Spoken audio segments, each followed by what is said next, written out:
I love already always sits back, you know. It's like, come on. Good evening. Thank you for being with us this evening. I'm Heath Fox. I'm the Assistant Dean of Arts and Humanities here at UC San Diego. And on behalf of the gallery at Cal IT2, I'd like to welcome you to this artist discussion accompanying the exhibition, Scalable Relations, Playing the Worlds, an exhibit which brings together three projects that expand the game world into the real world.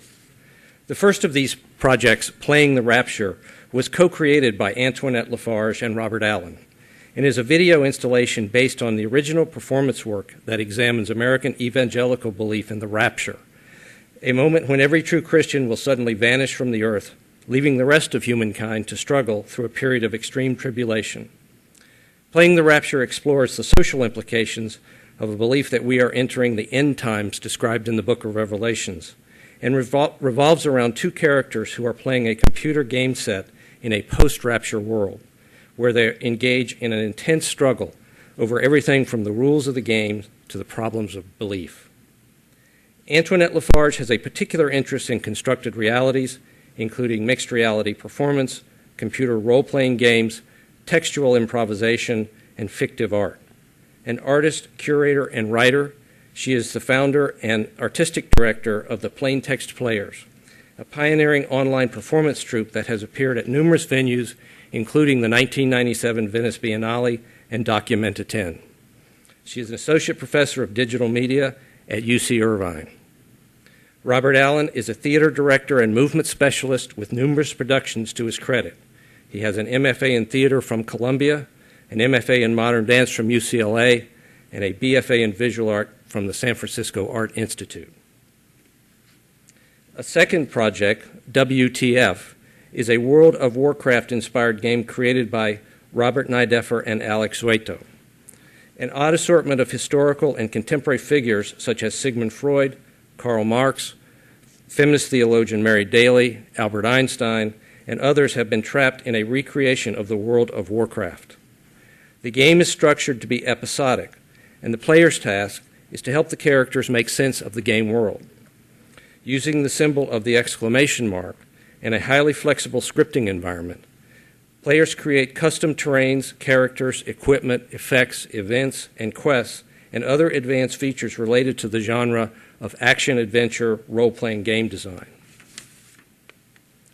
Robert Nideffer's work resides in the areas of virtual environments and behavior, interface theory and design, technology and culture, and contemporary social theory. He holds an MFA in computer arts and a PhD in sociology, and is associate professor of studio art and informatics at UC Irvine, where he also directs the Arts Computation Engineering Graduate Program, the Game Culture and Technology Lab, and the Academic Concentration in Game Culture and Technology, housed between the School of Information and Computer Science and the School of the Arts. Our panel will be moderated by Nate Harrison, a doctoral student in art history, theory, and criticism in the Department of Visual Arts here at UC San Diego. And with that, I'll turn the program over to Nate. Thank you, everybody. I don't know if, well, first of all, I feel like everybody's like way back there. But I was wondering if you had any sort of introductory remarks or anything like that, if you wanted to explain any of the work or anything like that before I... Am I on live finally? Can you guys hear me? I don't have a very loud voice. Thanks. Yeah, we thought we could say a few things about how we started the project. Yeah. And maybe Robert wanted to talk a little bit about collaboration. But we can do that in the context of questions also. I mean, to tell you the truth, I wouldn't mind you sort of starting, and then we can kind of maybe just get into this organically. Okay. But, yeah. Do you want me to start? Sure. And then I actually have some images I can show you guys while I'm talking, making it a little bit more visual. I'm an artist. See, I'm the artist on this team. I've been interested in the rapture for a long time because the image of being snatched out of your body up to heaven with everything else that's left sort of in a catastrophic mode on earth has always struck me as very vivid. But it wasn't until a couple years ago that we came across a computer game called Left Behind. Anybody here a computer game player and maybe ever came across this game or these books? Yeah. Tim LaHaye, who's a minister and an evangelical minister and a ghostwriter, wrote this series of pulp novels set in a post-rapture America. Well, not quite. The books open with the rapture sort of happening. And then everybody who's left has to decide whose side they're on. So they then spun this off into a real-time strategy game created by some other people where you get to choose whether you're with the Antichrist, forces of the Antichrist, or the forces of the Christians, and you duke it out on the streets of post-apocalyptic New York. So we decided to look at the game in terms of how it sort of instantiated its version of rapture theology, and it turns out it's a very bad strategy game. It's one of the most excruciatingly boring games I've ever played, and I like games, but it's very interesting in terms of the way in which certain things work. Like the Christian forces, in order to not sort of drop down dead, you have to pray all the time. You get this reflexive twitch thing happening where you're hitting the pray button until you just want to scream.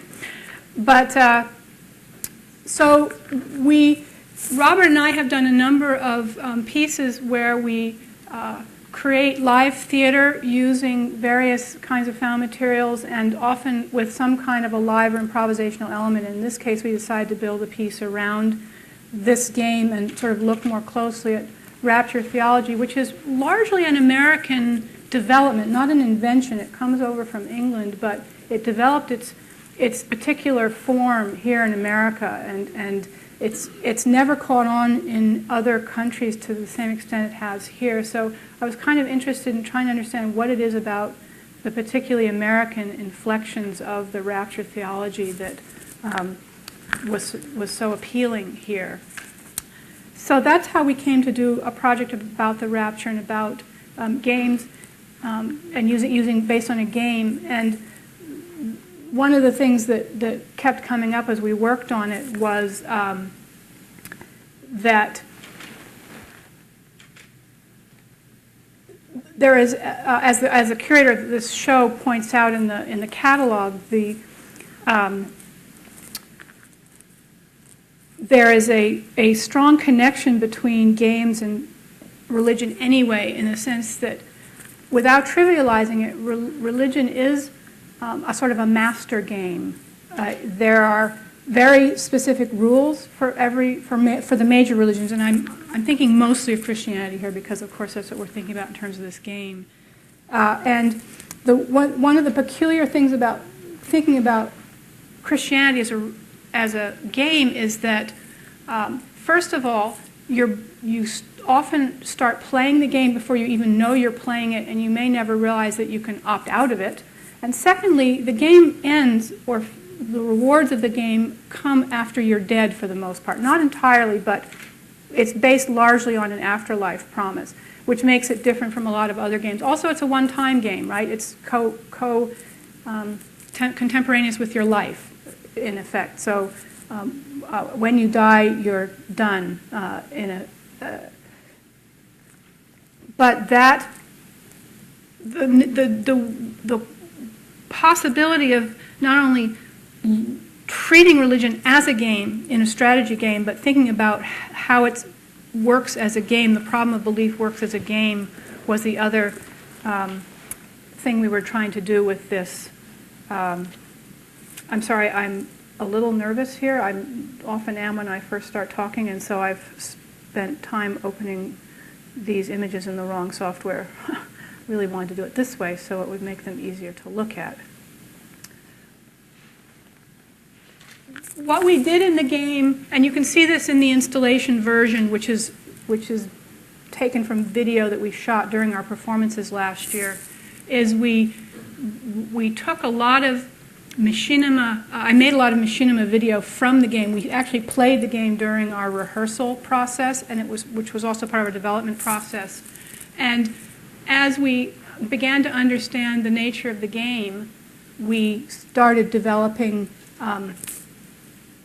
footage, real-time footage in the game that we then captured and used to create a stage environment for our performers for this mock game or metagame that they're playing in the performance piece itself.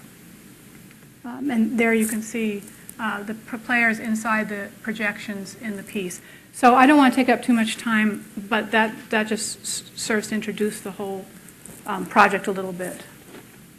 Robert, do you want to add to this? No, a little bit. I don't need to stand up because I'm not showing any images, but I'll stand up anyway. I'm a theater guy, right? I'm the director, and I work with the actors. And our collaboration is pretty much sort of a writer technology kind of perspective and live performance, like, you know, how is execution part of the content kind of person. But a couple of years ago, somebody approached us and said, we'd like you to make a piece that was about the intersection of religion and politics in America, which ultimately led to what we have to show you now. And in terms of the process, though, which is the one thing that I think I can talk about a little bit more in depth, we work very collaboratively. I mean, we work collaboratively with each other, but also once we knew we were going to do this and we had an idea of the nature of the game and kind of the general themes we would start to be working on, we didn't have a map per se. We kind of got together with the people we were going to work with, and we said, well, what do you think? What can we do? And it began to move from there. So everybody, the actors included, were actually researching, and we had a lot of discussions, and that's when it actually wrote down dialogue the actors had while they were actually playing the game with each other, and this became edited into final script form. We lived in Germany for a while, and I was a part of the theater scene there where I was performing. And what's interesting, and this sort of stayed with me, but also with us as a result, is their tradition, which is highly embedded in their community. So they're actually making theater, and they'll reference a riot that happened in East Berlin 5 years before the wall came down or something, and everybody knows about it. So it's very difficult to export that work, but what it means is that it has a relevance to the community, the people who actually go see it. And so we've kind of been working with this idea over the course of our collaborations of what would something like that look like here. That's a big motivation for us, sort of exploring the possibility of making something which was really about kind of the American experience, or, you know, the rapture. And that's when it told you something about the history of the ideas behind the rapture, and how here in the United States these ideas have sort of like blossomed in some sort of hothouse environment for Christianity. And so this is very interesting to us, and I don't think I can say much more than that without going too far afield. But that's it. Yeah. Did you want to play some video?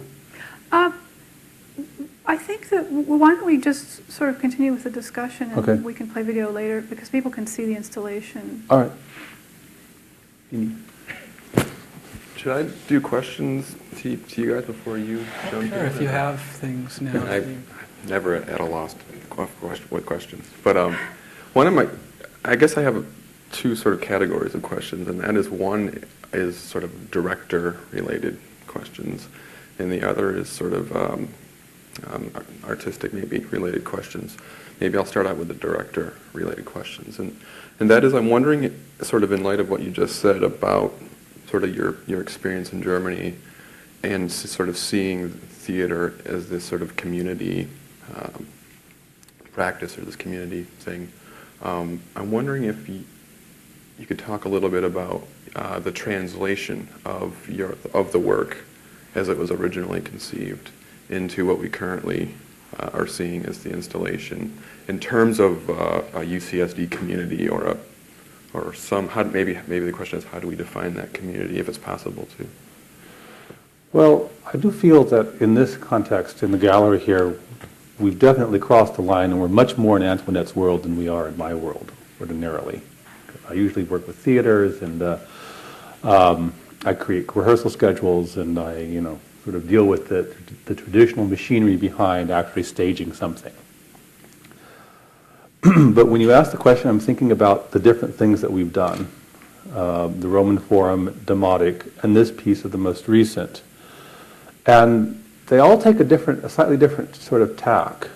And I believe that in each of these pieces, where we come together, that place where we overlap, tends to move back and forth between us. So sometimes it's a bit more sort of like abstract, even painterly, and sometimes it's more sort of content-driven, and sometimes it's different. This piece was the first time that we felt like an extended interaction or story was important, very important to what we were doing. So it kind of became more about my world for a short period of time, telling stories. And the last piece we did, Demotic, seemed to much more abstract, although there was a lot of content involved that was more like making music. So I feel like that had a much more kind of an artistic kind of perspective and was much more about impressions and atmosphere. I don't know. I mean, I'm just talking, but How do you take the, if you don't mind me asking, how do you take the translation, the current translation, like the way it's installed right now? How do you think about it? Do you think it's... I honestly think that's a question Antoinette could better answer than I can, but I would imagine it here and kind of like what's the experience of going to see something in a gallery, right? And we have a lot of stuff that ordinarily people are trapped in the room with you while your actors go through something for a period of time. So, you know, if they don't get up and walk out on you, that's a success. But you can keep their attention for as much as 2 hours without, you know, too much difficulty if you know what you're doing. Whereas here, there was, at least between us, a lot of discussion, well, no one's going to look at anything for more than 2 minutes, so they have to get something fast, right? So it was a whole different kind of way of thinking about, like, what we're going to put in front of you in a way that might keep you watching on one hand, but you might still get something if you just watched for a few brief seconds and then walked away. So, so we had a lot of material because we documented the piece, you know, to the extent that we could when we were producing it in Baltimore, and we dealt with it in as prudently as possible in terms of like attention spans, and also in terms of things that people might be able to make a connection to. So, can I add one thing here? Sure. Robert is deeply interested in live performance, and I'm interested in that through the internet improvisation that I've done. Most of our pieces before this have had seriously improvisational elements, so that every performance was strikingly different from the last one in a single run of a piece. And I'm very interested in how surprises and the unexpected twist happens when you have an improvisational window in a piece. This piece was not improvisational at all, although it was live. And for me, the main thing that happened when we took it into the gallery was that it became more abstract and more poetic, because anyone who's worked with live theater or live music knows you're not replicating that experience the minute you put on videotape. You're making a completely different kind of artifact. And because we then excerpted it heavily and made this very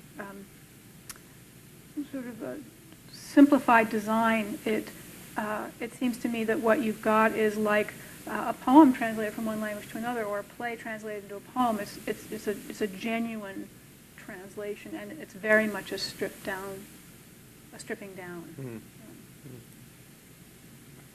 Maybe I could move to the second part of my initial question, and that was more directed to you, Antoinette, and that is, there's a tendency in a lot of contemporary art for artists to play the role of sort of ethnographer. There's the Hal Foster essay, artist as an ethnographer, and there's a lot of times fascination on the artist's part to delve into topics that, if they're not necessarily taboo, then they're at least rather, you know, a little controversial, a little, you know, there's a little sort of walking on eggshells kind of approach to them. And I'm wondering if you felt sort of any of that as you were addressing something like The Rapture, which, as I think we were talking about a few weeks ago, it can be kind of a delicate topic, and it's certainly something that I think a lot of people certainly take very seriously. And so I'm wondering, maybe I'm going to kind of repose the question I asked you a while ago, which is, through you sort of incorporating the idea of the rapture and the concept of the rapture into your art, you mentioned a second ago that you didn't want to trivialize it, but at the same time, does it become, I don't know how to say this without making it sound negative, and I don't mean it to be, but without it sort of becoming sort of the plaything of the artist? And I'm wondering how you maybe address that or thought of that as you were sort of getting into the project. Well, one thing I know about myself is that I'm very attracted to things that have power over people, which is one of the reasons I'm interested in computer games, drugs, sex, politics. There's quite an array of things that people will give up major portions of their lives for, that will take them out of what the kind of neat, rational life they're supposed to be living. And religion clearly has that power. It clearly has a fundamental role to play in our lives. I myself don't belong to any religion. I was not raised in one. So I have looked at all religions a little bit as an outsider, but I'm just as fascinated by the power that they offer as a way for people to organize their lives and their psyches. So because, and then secondarily, I'm attracted to powerful images because I'm a visual artist. So the first thing about the rapture that got me was that image, like soaring into the sky, and that promise of escape, which is both a negative escape and also a hope, right? Because at some level, all of us, even those of us who aren't religious, are hoping for salvation in some form or another, even if we don't even know what to call it. So I think I was, through looking at evangelical Christianity, which is one of the most sort of culturally powerful forms of religion in America, I wanted to understand the general hold of belief over all of us, including myself. So when you look at, with art, you're always looking at one thing in order to look at something else at a 90-degree angle. And that's, so it's not only about Christianity or tiptoeing around. I didn't ever feel like I had to tiptoe around it because I'd take it seriously. I may not agree with evangelicals on certain cultural issues. I may not want to partake in evangelical Christianity myself, but I get a great deal of, at a kind of visceral level, I get a great deal of why it is attractive to people, and why, if you will, it's an interesting high-stakes game, compelling even high-stakes game to be part of. I don't know if we should. We should shift, and then we can be Okay. more. We can talk more among ourselves. Yeah. Okay. Maybe we can shift to. You don't want to. You've got a cool piece. So, would you like me to talk about Yeah, if you- motivations, if you- or Yeah. sort of just, Sure. Or just whatever. Did you have something you wanted to sort of start with? nothing prepared, but Okay. I can ramble. You can probably tell we weren't entirely sure of the format, so hopefully it'll get interesting. So I was trying to think, who I could sort of blame for this piece. And I partially blame Antoinette. I guess, so World of Warcraft, I'm guessing most people know what World of Warcraft is. It's this 11+ million massively multi-user, multiplayer online game. And I think the first time I saw it was probably 2004. One of my students in the lab was playing it. He was a beta tester for Blizzard Entertainment, the company that produced it. And I was looking over his shoulder, and it was visually interesting. It was a kind of, it's a fully rendered 3D world, and there were dwarves and things running around. And I was a big fantasy sci-fi fan growing up. Read Tolkien every year religiously. And so I noticed it, but I didn't really play it. and then I guess it was probably a year or so later, Antoinette, I don't even remember exactly how it happened, but I knew Antoinette had been playing the game, and she and Robert came over at one point to the house, and I sat down with them, and after 3 hours of installing the software, started playing with them. And so I'm someone who grew up with games, played a lot of games, stopped playing games for a while, partly because I have a pretty obsessive-compulsive tendency, personality, and so it's risky business for me. I guess I could also blame someone that I was in a relationship with at the time who kind of challenged me. She's like, oh, you're doing all this game study stuff, and you're running this lab, and I hardly ever see you play games. Like, what's that about? And I'm like, you'll regret saying that. But sure enough, I think we both regretted it. So I started playing, and I got pretty obsessed with it. And I became, what I guess some people call a pretty hardcore player for a while. And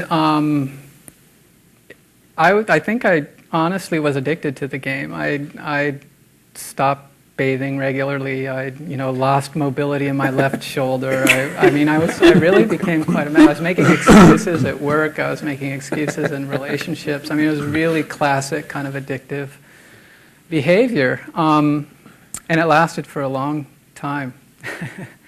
So, my rationale when people would kind of catch me and I'd have to sort of explain myself, I'd be sitting in the lab, it'd be dark, and Walt, a colleague of mine, might walk in, anyway. So I'd say, it's research, and I'm really going to do something with it at some point. My collaborator, Alex Sato, is also a pretty serious player, and so he and I did this piece together. And there were actually a series of different projects I kind of played around with and thought about and tried to do. I won't go into them now. But so eventually, that's a little bit of the backstory. So I was in the lab, and Alex and I were working on something else, and Flash as a technology was just something I had never really played around with too much, and I wanted to learn it. So I actually said to Alex at one point, I'll hire you, I'll pay you, let's just sit down. And he's really great. He'd done Flash game programming for years, and so I thought, really be good time well spent to just pay him and have him tutor me so I could learn a little bit of action scripting and Flash. And so we started doing that, and I did a couple little game things. And so then we're like, okay, well, what should we do next? And I said, well, let's do a side scroller. I kind of want to learn, to do kind of a side scroller game. And it's like, okay, well, what should we do? And I was like, well, let's, let's try and do something kind of WoW-like, Quest or whatever, but really simple. And so one thing led to another, and eventually we ended up realizing what we were doing was this sort of reproducing the fundamental kind of game mechanics of WoW as a side-scroller in Flash, which was a pretty, monumental task. So it kind of shifted from me doing stuff to kind of Alex taking over and becoming this much bigger project. So for about 6 or 8 months, we were working on it. And so it was an outlet. So I started to figure out a way to kind of now do something more kind of creative with a lot of the time I'd spent and a lot of the knowledge I'd gained playing WoW. So I had this, what I felt was a pretty deep kind of intimate understanding of the game through the playing. And I also was pretty frustrated sort of in parallel with a lot of the sort of serious game and game study stuff that's going on in a lot of institutions around the country. Sometimes because a lot of people doing it don't really play the media or understand the media, I think, very well. A little like doing television or cinema studies without really watching movies or liking TV. You can do it, but it's a different thing,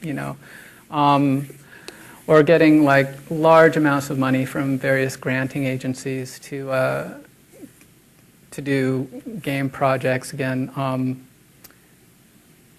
often which just end up not being very fun. So I think like fun and playability was a big part of it for me too, and just the idea of trying to do what I at least was trying to think of as a kind of game studies or game theory in the context of a game itself. So it was like, okay, what's kind of going on here as I'm playing this thing? What are some of the core mechanics and the kind of repetition compulsion that I'm finding myself doing all the time? And how do I sort of make that manifest instead of having it be something that's kind of kept latent and sort of expose it as part of the narrative of the game itself? And so part of what happens in the WTF piece is, you start out with sort of calling attention to the repetitive killing and the types of things that you're asked to do in the structure of WoW in the game. And then from there it moves into, a kind of series of quest chains with these historical figures like Marx and Freud and others, Mary Daly and others, to kind of think about class and race and gender in at least,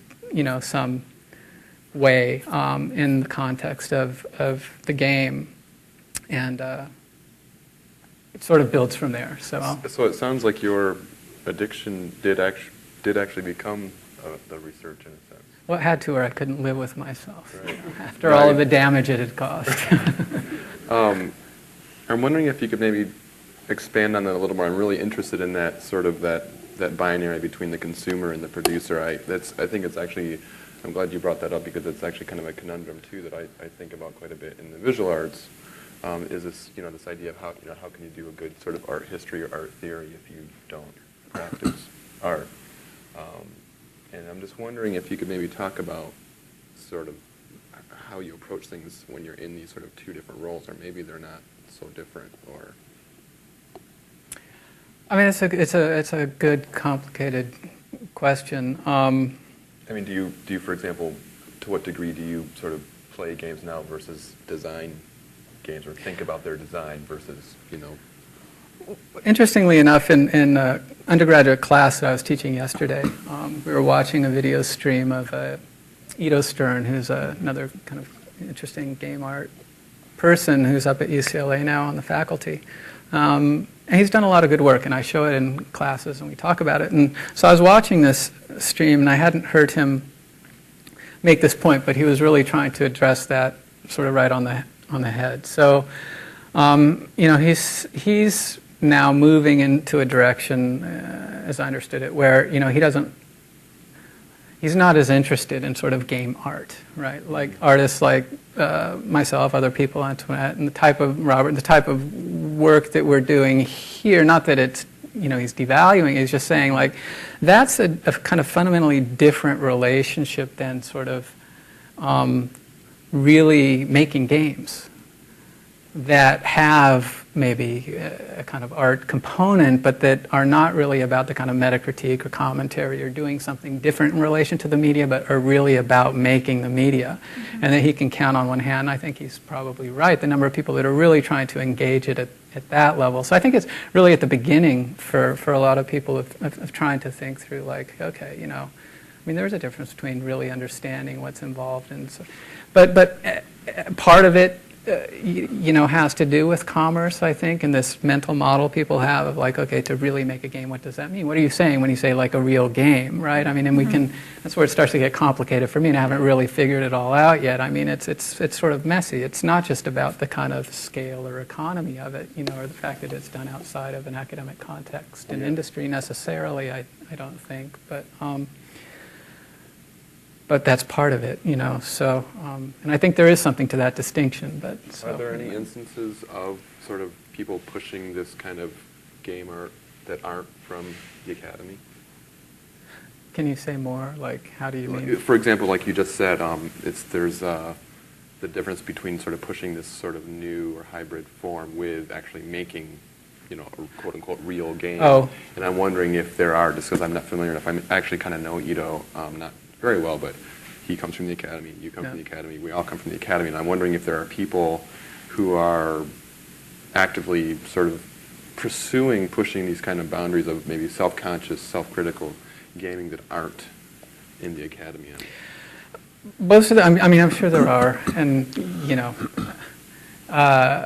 most of the people I know have a foot, or at least at one point were part of the academy, and I don't think that necessarily excludes you from, shifting your kind of emphasis. There, you probably know, like Ian Bowe goes to Georgia Tech, who's no. okay. So he. I only know Ito because he was at CalArts when I was Okay. there. and all that. So well, Ian's another person who's been writing and theorizing kind of games and game culture. He comes out, he did a PhD in comp lit at UCLA, at Georgia Tech, in the School of Literature, Communication, and Culture, but he also had a foot in high-tech industry and Right, had real kind of solid technology chops and understanding. And so did, a game company along the side that's trying to do kind of political, activist, serious games. There, Right. Eric Zimmerman, who came out of,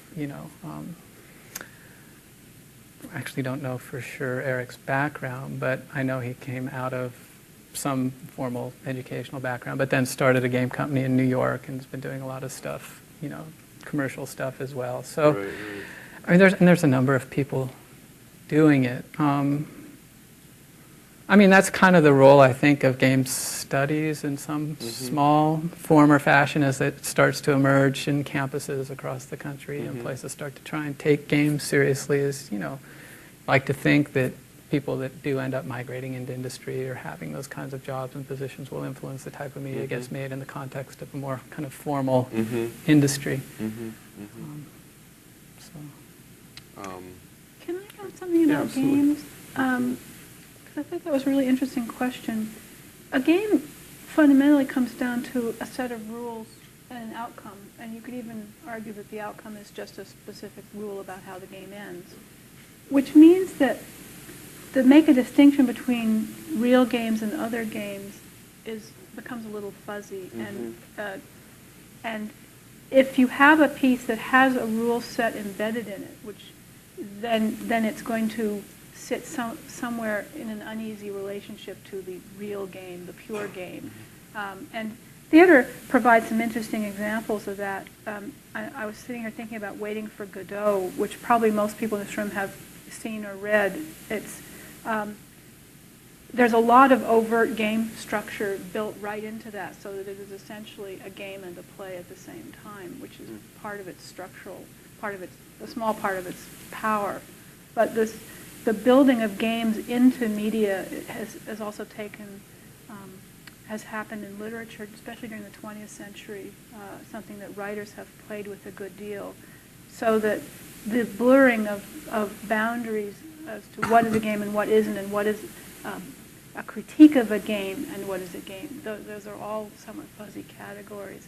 Maybe when you have a piece like Roberts, which is clearly a playable computer game, but it's also, in its own way, a piece of literature, a critical literature, right? Or at least it's implicitly a piece of criticism. So it's also, I wouldn't like to even call that a pure game, even though it's absolutely playable. At one level, it's a pure game. Yeah. So, I understand why Ito wants to make a distinction, but I think it may not be ultimately a very useful distinction. Yeah, I think it maybe points to your sort of talking about the gradual sort of process of more sort of, game consciousness going into the industry for people who may have been educated in institutions. It's not really sort of like the academy versus the industry or something like that, the little guy versus the big behemoth game industry or whatever. It's many shades of gray, maybe in between, and maybe becoming more so. Yeah, it's kind of like, you don't call independent film sort of not film or not movie. And even within independent film, there's so many strange variations of what independent film, is. I don't know if we want to open it up to questions in the audience, but yeah, let's do that. Questions from the audience. This actually might be a question for everyone, although it first occurred to me for us speaking about what's the audience that you imagine while you were working on this? Like, who were you imagining playing a wild side scroller where you got to encounter Freud? Or was that part of the process? Was it really not actually audience? Was not mainly audience driven? It's a really good question, and I've been asked it before, and honestly, I don't think any of the work I've done has involved kind of imagining an audience and like who's the target. Maybe at a certain level, but it certainly has been motivated by that or shaped by it, I think, to a very large degree. So I think, as I was sitting down starting to imagine it, and Alex and I were talking, and we just started working. It was more for ourselves. I mean, it's sort of a classic answer, but we really were just having a lot of fun in the process, and we were both really, pretty serious WoW players, and so, for me, it was interesting because, I was coming at it from sort of multiple perspectives, and like Antoinette was talking about, I mean, there is hopefully at a certain level a kind of criticality there, in terms of the quest's content and what it's saying and who the figures are and what you're doing in relation to them. Whereas for Alex, he was sympathetic to that and kind of understood it, but it wasn't really his goal or interest, He's much more, it needs to, play well. We need to get the kind of core mechanics, use the actual algorithms that they're using to do the stuff and make it kind of fun. That's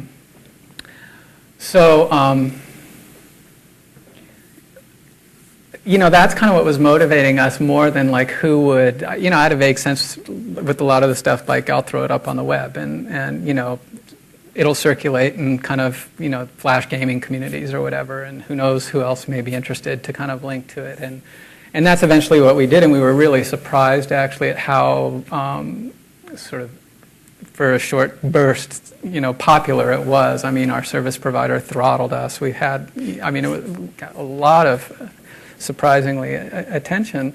And what was interesting in kind of going through is partly because we got linked to some major kind of gaming sites, so it just sort of snowballed, and then going through eventually kind of looking at some of the contents where they rate things and people, I was surprised that maybe one or two people took the time to reflect on the content of the game. It was all about how to kill Freud or how to kill Marx, or it was really about the play in the game, which on a certain level I was happy about. I mean, it was successful in terms of people finding it fun to play, and that was a kind of important thing to me. But even a couple people that tried to do real critical reviews of it, just missed it. Missed a lot of, which, said a number of things, but so about, do you sacrifice that criticality or whatever when something is, do games have maybe a special potential or a unique potential to kind of immerse you in a way that precludes a kind of critical relationship to the thing that you're doing? And is that any different than film, say, or television news and war these days, or what, we could go on and on about that, but. Do you want to say anything about the audience thing? Well, I thought it was an interesting question because before you asked the question, I was thinking about audience and I think that it's a big deal in theater, and almost from the beginning I was thinking about a potential audience, and I think that's one of those defining things that is big. It's like the main problem that you solve in theater is the problem of the audience. Will they come? Will they be interested? Well, are you saying something that they can relate to? And it's a huge deal. And I think less so in the arts, where maybe you could expect somebody to take the time to sort of investigate your research to some extent, but just that. I was wondering if creating this game has somehow been cathartic for you, with now wanting or not wanting to actually play WoW. Yeah. Good question. Yeah, that's great. Interestingly, I haven't. I got the most recent expansion pack when it came out, the Wrath of the Lich King, where you can go from level 70 to 80, right? So there have been two major expansion packs for people who might not be familiar. So level 1 to 60 was the original classic release, right? And then 60 to 70 was the Burning Crusade, and 70 to 80 is Wrath of the Lich King. So, 1 to 60, I've kind of dawdled a bit, but once I hit 60, then it, got really serious, and, I kind of, right. So I was waiting in line at the store at midnight, for the Burning Crusade, and I got it, and I leveled to 70 within like 3 days or something ridiculous, because I was part of a rating. I mean, it was just like this whole. And I bought the Wrath of the Lich King, and I got to level 71, and I just haven't been interested in playing. And I don't know if it's really. I mean, that's making me think for the first time maybe there is a kind of cathartic element to the project. I mean, I guess partly to go into more detail is that you sort of, are lifting the skirt in many ways of all the game mechanics, and I'm, looking at it in a critical way and sort of exposing some of those mechanics that, may or may not be, enjoyable to use, or they're sort of more compulsatory, where it actually becomes more of an obsession. And so by really understanding them, not necessarily through gameplay, but through actually the production of this other game, does that somehow, when you play the game, the first original game now, do you see those things in a different light? I don't think so, not really. I mean, I understand where you're going with it, and it's interesting, but really, I think it's a mix of other things, just finding some new stuff interesting that I'm spending time on, finally kind of getting back into a kind of health regimen, and which I'm feeling good about, and not wanting to kind of go back into the type of playing I was doing, and just getting burned out a little on what's just been a really repetitive kind of leveling grind and process. It's like, okay, to 60, and then 60 to 70 is exciting because there's a whole new thing, and I did that, but 70 to 80, I'm just finding it really hard to be motivated to do, and I don't really attribute too much of it to the game parody project that I did. I think it's a mix of other things. I have a question. It relates to the theater component, but also how the expectation of the audience as the audience responds to both the installation version of the Rapture piece, but also to the World of Warcraft or the WTF piece.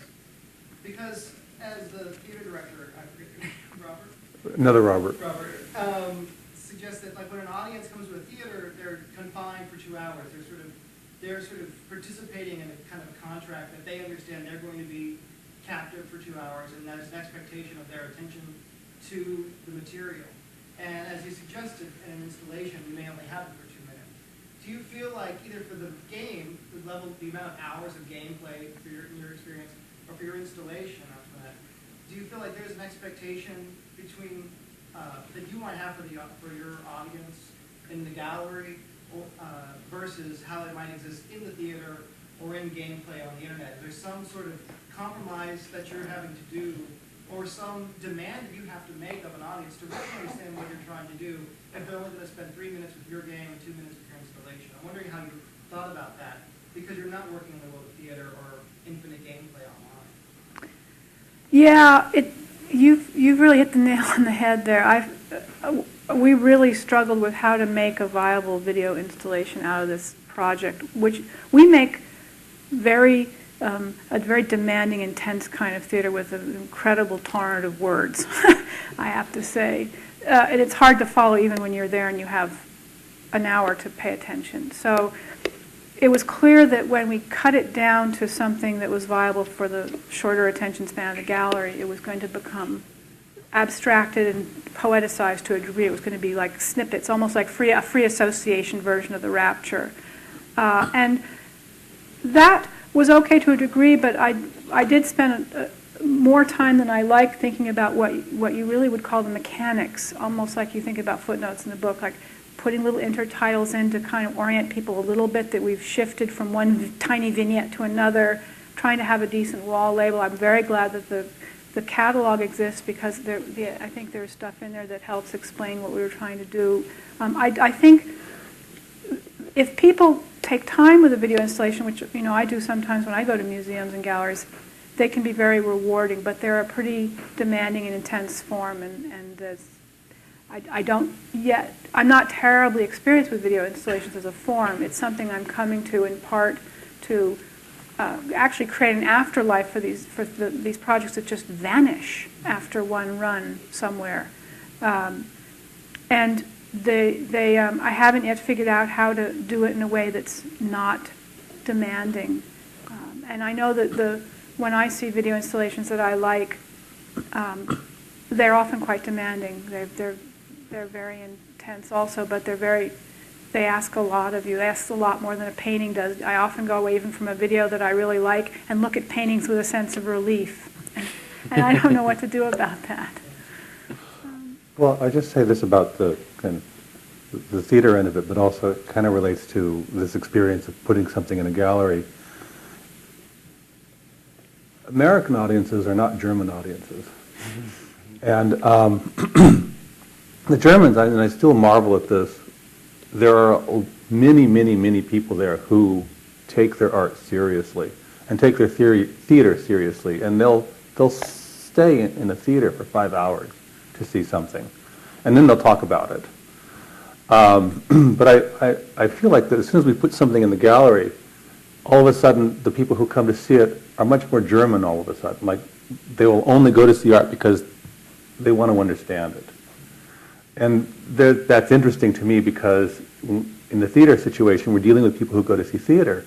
And they don't feel that way. They feel like they're there to have a good time for the most part. And it's mostly about entertainment. And that we deal with ideas. And some of them are sometimes politicized or have to deal with things that are kind of heavy duty and stuff like that. I know that they're having a debate. Like, is this right? They're thinking that to themselves. Shouldn't I be laughing or crying or making a human connection? Why should I have to deal with ideas? Right? So they're having that debate themselves. So. And it's relative. 2 minutes or 10 minutes in a gallery seems like a lot because people who go to galleries have sort of trained themselves as to what they should expect, just like the movie audiences expect a 90-minute film and maybe something now a little bit longer than that. But, you know, I was just remembering when Robert was talking that we saw, when we were living in Germany, we saw a 7-hour Hamlet in German. And it was one of the most amazing things I've ever sat through. So when you sit through a 7-hour Hamlet, suddenly 10 minutes in a gallery doesn't actually seem like that big a deal. But it is a big deal. You can't change the context just all on your own. It's interesting to me because it's exciting to see Antoinette and Robert's piece. I hadn't seen this piece yet, so and I think they've got multiple versions of it. So, you know, and there are different ways you've approached the installation context with it. But and knowing some of their prior work in seeing actual live, theatrical productions and the integration of all the media, I thought the translation of the work to this context was really successful, and a lot more successful than the translation of my work to this context, for instance. I think that, I'm not averse to gallery or museum context of showing work in those venues, but and this piece probably lends itself more to that than a lot of other stuff that I've done. Can't tell if this is on. I feel like it feels like it's off. Suddenly went quiet. So, well. Can you hear okay? Still? Okay. Like you mentioned, to really play through this would require probably several hours of people sitting down, being interested enough to do that in the first place, which really probably won't happen here. And if you're not familiar with the game to begin with, right? I mean, if you stumble into it online, you've probably Googled or found it some way because you're already kind of interested and know what it's about and how to play and kind of understand maybe what's going on there. And if you're coming in, like most people do to a gallery, it's very likely you're not going to have that understanding, appreciation, or ability to even play what for a lot of gamers would be like a really simple game to kind of play and figure out. And to complicate it even more, a lot of the work for me is also involved, as was kind of mentioned at the beginning, creating a platform or tools to facilitate kind of user-created content or modification of the game environment. So there's a whole other layer of this project that's all about like these editors to allow people to go in and kind of rework the whole world, right? Which would never happen in this context either. So It's a good question. I mean, I've often had a kind of ambivalent tangential road. Both of us have for different reasons, but especially, if you're really using kind of net art and kind of require an infrastructure that a lot of institutions for a long time weren't able to support, it makes it really, difficult. And the institutions struggle with how do we show media art or net art or things like that. I'm sure some of you know. Yeah, I'll just have one small thing, full disclosure. One of the reasons I actually don't do exhibitions a lot. I use the internet as a forum and theater as a forum. I've always found museums and galleries fairly unwelcoming to the human body. There's never enough places to sit down and really think about what you're looking at. They seem physically hostile to me. I have all my life, and I guess I partly resent that. And maybe that's partly why people don't stay very long. They move through museums and then they go get some food and leave. I don't know, but I wish they were more hospitable. I have my own 2 cents about that, but that might go off into a whole other tangent. But I know there's some questions maybe in the front. Okay. It seems that all of your works have kind of covered, or have had some kind of comment on issues through theater, and I haven't actually played the game yet, but I was wondering if you found any examples of, or have explored any ways to make a commentary on anything really through the game design, actually, through the rules of the game, and how you have your user go through that. I think that's Was that, more. I thought Is you were that, talking about rules. you want to talk? Which of us would you rather have address that? Anybody? Well, we don't build games, except in the sense that there's sometimes rules of interaction, or I create verbal games for the players, so they're often in contest with each other. But this is the first time I've used a game in a piece, a computer game in a piece, and we did try to. We didn't incorporate anything directly from. I don't think I'm addressing your question actually. Do you have anything to say about the mechanics of the game? Well, We looked at it very carefully, but Yeah. we abstracted it in a lot of different ways. we did. I mean, we had a concern with rules, and everything you make ultimately, can be reduced to the rules that you end up sort of creating for what it is you're doing, I think. And I know that's sort of sidestepping your question a little bit.